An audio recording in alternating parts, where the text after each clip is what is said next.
Hello, everybody.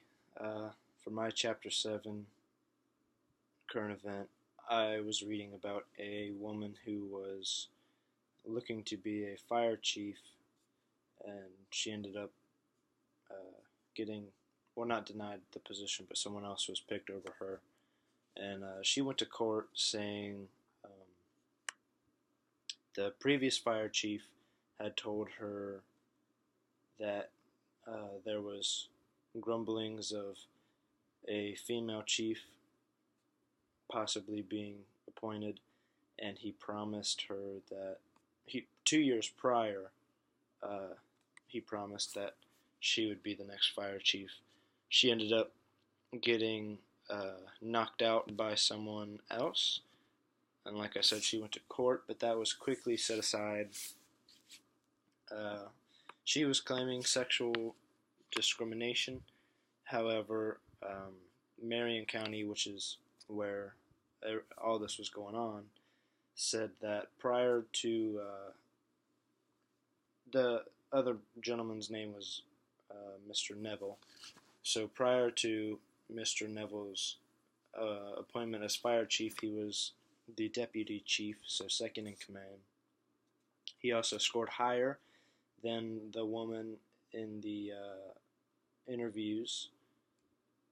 Neville worked longer, several years, in fact, more than the woman who this is about. He had substantially more experience as a combat firefighter. He started all the way back as a firefighter EMT and worked his way up through lieutenant, captain, battalion chief, fire marshal, operations chief, and deputy chief. He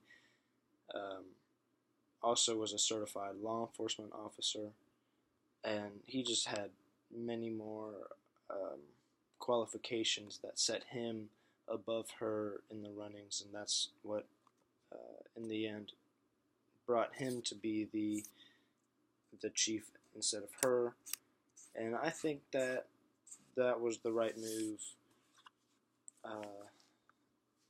When it comes down to it, you want the most professional, more qualified person being in charge. The way I think about it, and me and a friend were actually having a conversation about this the other day, not related to this incident, but another one. If you get severely hurt and call 911, would you rather have a paramedic come help you or someone who has their AHA CPR card? You know what I mean? You want someone highly qualified to come help you in your time of need rather than someone who can just perform CPR, which I know those are two extremes, but if you think about it, it's the same principle, and I feel like a lot of people would rather have the more qualified person. Um, Other than that, that's all I got for this week. I hope everyone is doing well, enjoying the heat. It's getting really hot. Yeah, have a good one.